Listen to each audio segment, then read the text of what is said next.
Hi everybody. Somebody asked me what equipment do I have, so I decided I would take it all out and put it on my sitting room floor. So if you have OCD, you may want to look away now because I'm actually stressed with all this stuff on the floor here. I've got 3 of those metal cases along with a leather case, and basically that's the line out of everything on the floor, and that is actually 98% of the equipment that I actually have that I've collected since March of 2018. I haven't had much time to actually use it all, but I'm only starting paranormal investigating. You wouldn't think so, but I'm actually new to actually practically investigating.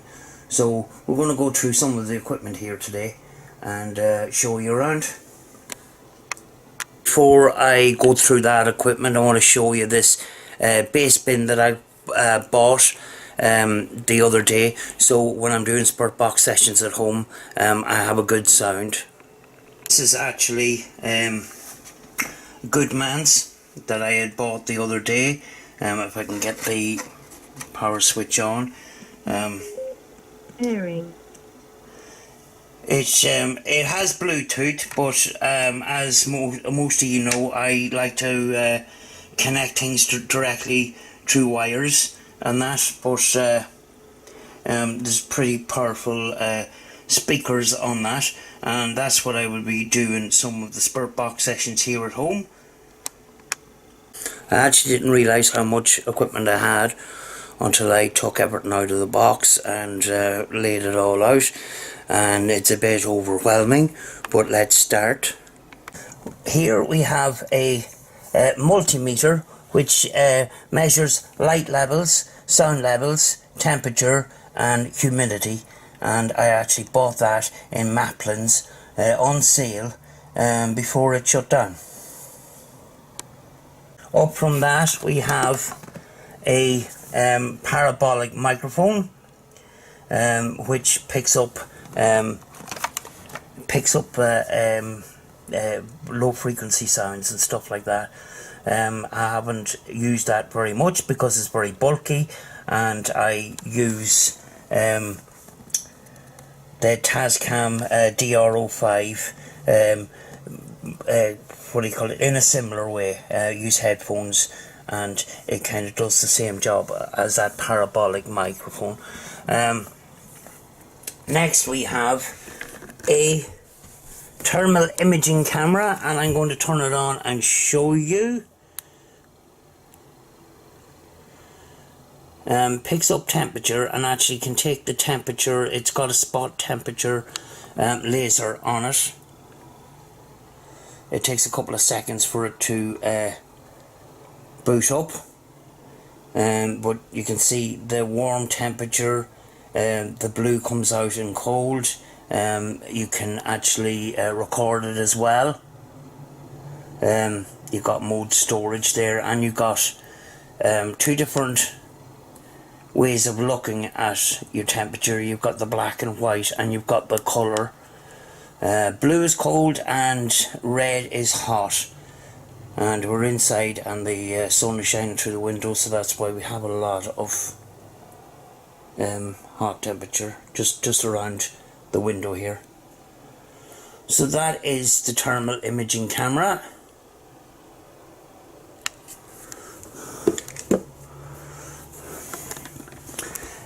Next to the thermal imaging camera, I have 2 sets of dowsing rods. One set which I bought the other day, and I've got these in the Blue Moon shop in the Craft Village in Derry. If you're in Derry and you're in the Craft Village, go into that shop and have a look around.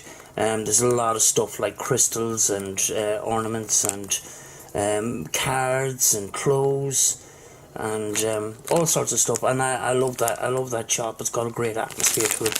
But I decided to buy a small set for carrying it around.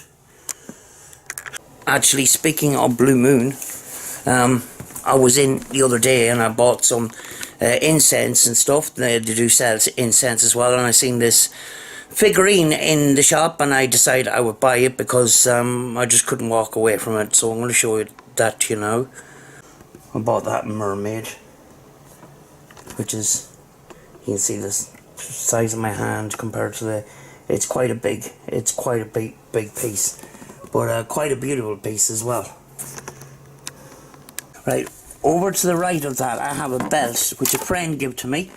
It's an ambulance belt with a load of pockets in it where you can put your torches and your bits and pieces into that. Above that is an FCD spirit box, which I'm not a great fan of, but that is that wooden box there. Over here we have a laser grid, which is actually a laser grid for lighting up houses at Christmas. It's a great laser grid, and I use that. I use that on investigations as well. Above that is a Radio Shack hacked radio. It's the 12-150. Down below that I have a laser measuring device on the left, which is green, and a moisture meter, which is on the right of that. I use the laser measuring device in case something interferes with the laser beam going across it. You can actually know the distance away that something has interfered with it. This is the Spirit Pod from Paraforce. It's a good device. The only problem is it's stuck together with hot glue, which is not very good. But it worked once for me. But as I says, I'm new to investigating, and I have a lot to go through yet. Down below that is a spot temperature gauge, which picks up temperature through a laser. Right, and I'll go back down to the bottom here. We have the recorders here. We have this Olympus LS P1, which I bought second hand in a shop in town, and actually I bought it for 45 quid.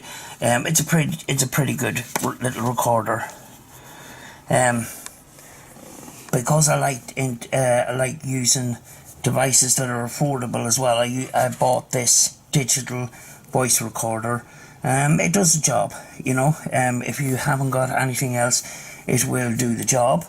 And here is my Tascam DR05, a great piece of equipment, not only for EVPs but also for your audio for your videos, and you can use it as a parabolic mic as well.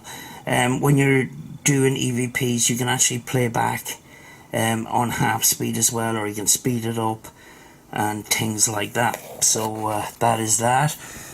We've got the Olympus VN541 PC. It doesn't record in waveform, which I bought it a way back before I even started buying equipment. But I would rather buy recorders that have a wave band rather than MP3, because the risk of MP3s is MP3s compact files, and if you are picking up EVPs on a very, very low frequency, the MP3 system could eliminate those low frequencies. So that's why I don't really use that anymore. And it's the same for this Olympus WS852. Similar story with that. Down below here we have some power banks, always very, very useful. There's a a solar power bank. It kind of does work, but you can plug it into your PC to charge it up, or plug it in, you know, you plug it into a USB or whatever. Next is the latest piece of equipment, which is the the S box from Ghost Stop. Not a huge fan of that at the moment, but I will do a video on that later. It is different than any other ghost box, because along with being a spirit box, it also records. You can use it as an EVP recorder and that, so and you can record your spirit box sessions, but I just don't like the way this sweeps at the moment. So but it also can be upgraded with software. So I look forward to getting more software.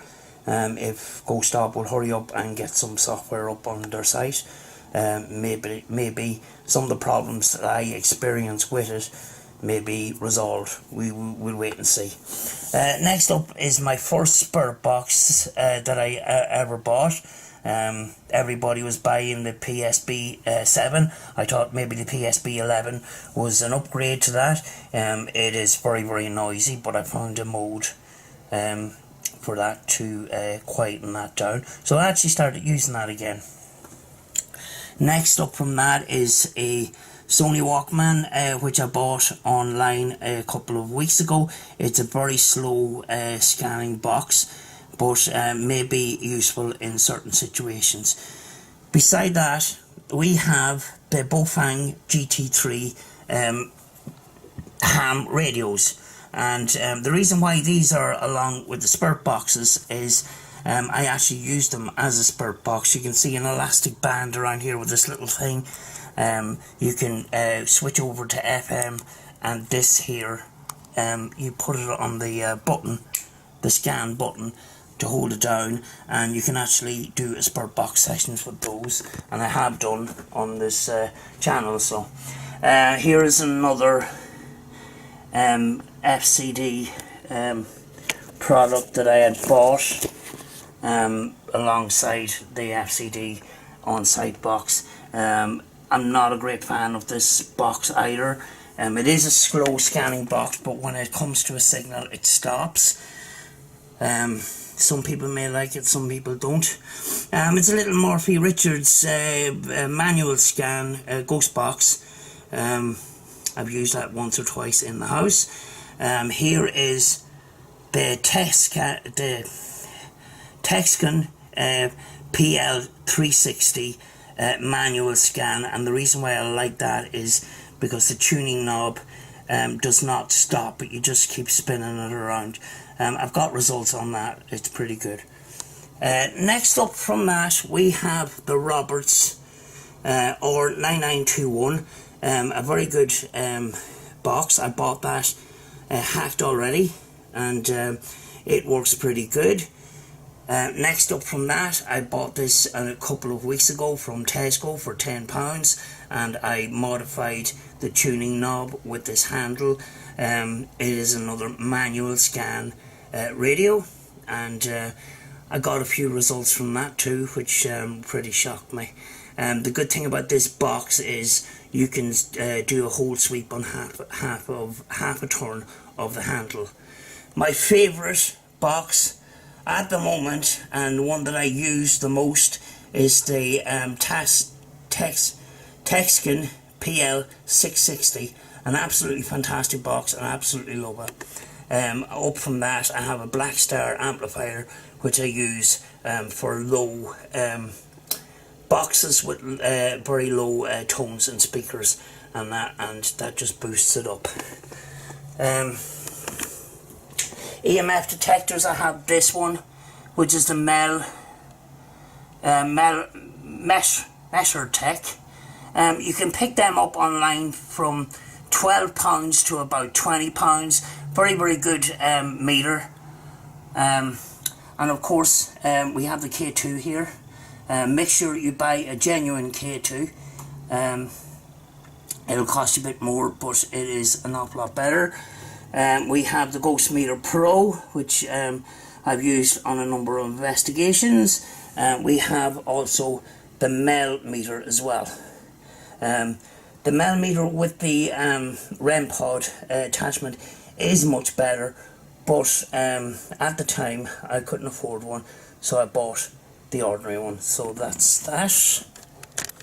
Right here at the bottom we have radio communications in case I have another investigator with me and we split up. We have a baseball bat torch right here. Other torches, lights to light up a place that is dark. We've got a work light here from Ever Ready. This is actually, I bought this last week. This is a brilliant light. Do you know when you use a torch, you get a round beam of light? Well, with this it's different. It is a kind of like a 180 degree beam of light comes from this. And it was pretty cheap. I got that in Home Base. Pretty much I recommend that light. That light is absolutely brilliant. Then we have a couple of torches here. This one here is an IR. No, it's not an IR. It's an ultraviolet. So I've used that in actually COONEEN and that. Another little light here. Then we have camera lights. These two small ones, they can actually be attached together. You can build them up. If you had 4 or 5 of them, you could build them up and that. And we have another light up here. Now the lights up here are IR lights that I actually made myself. I just bought the parts. And they're for my night vision camera. There we have our static bear, and over here we have a lantern to light up a room that's in darkness. We've got a horseshoe mount for a camera that wouldn't have a light attachment on it. It's a handy little piece there. We've got another torch in a case there. Over here we have a laser pen with a couple of different laser pattern attachments. I actually got that free with the Ghost Meter Pro here. Over here we have 2 motion sensor devices, which is also quite handy and very easy to get. We have a Bluetooth plus plug-in speaker. I like to buy one that has an option that you can plug in as well, so I have one of those. Over here we have actually a music box. I like using a music box as a trigger device because you know, the music that comes from a music box is actually timeless. It goes back for a long time. People have been using music boxes in their homes and stuff, and they still sound the same today, even in modern times. So that's why I have one of those. I use it as a trigger object, and I used it in CUMBER house. We have 3 sports cameras and some miniature tripods and some brackets here. We've got a couple of tripods as well. The miniature cameras are for setting up when you need to have eyes on a certain piece of equipment while you are somewhere else. Up here we have a Sony night shot camera. It's pretty old, but it does the job. We have a newer night vision camera. Quality is not brilliant, but it's useful also as a static camera on a tripod, keeping an eye on things. This camera here is a Sony PowerShot, or a Canon PowerShot, sorry. I bought this last year just before the Donegal International Rally. You can mount lights on the top of it and everything. A very good camera, even though it came out 11 years ago. And here is another small, not very brilliant camcorder. And you know, if somebody is with me and they want to use a camera, we've got options for them, you know. Over here we have a plasma ball. People like to use plasma balls, like an EM pump. I actually use them along with an energy saving bulb gas in them. It lights up the bulb. If energy is taken from the plasma ball, then the light bulb will dimmen, and that's how I use that. Over here we have a box with spare batteries, which is always useful, cables, little pieces of attachments and stuff like that. So that is my accessory box. In the center here we have two EMF pumps, which I made myself, and they're pretty easy. I might do a video in some stage how to make one of those. The motors that I use in them are actually computer motors, computer brushless motors, and they're pretty silent. Some of the earlier EM pumps used to make a lot of noise and vibration, but actually the motors in these are mounted with cushioning material, so the vibration is cut on these, and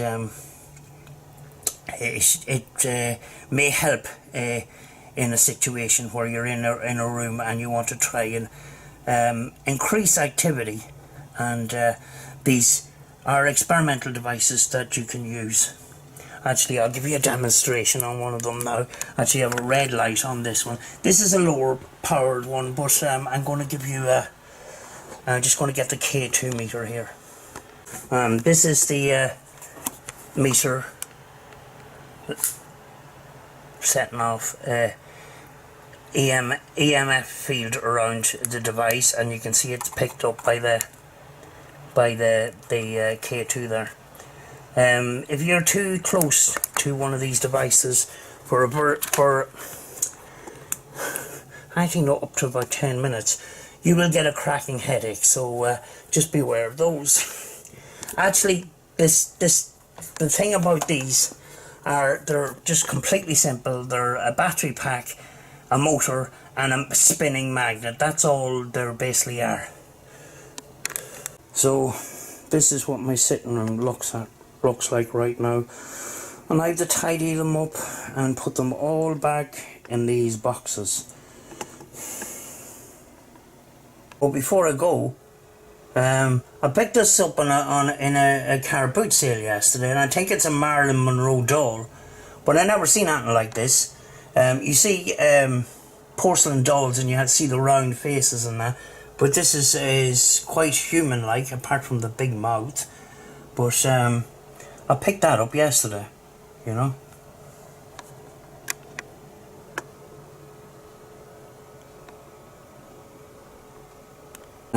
This is a full-bodied suit for use while it's the weather is very, very cold.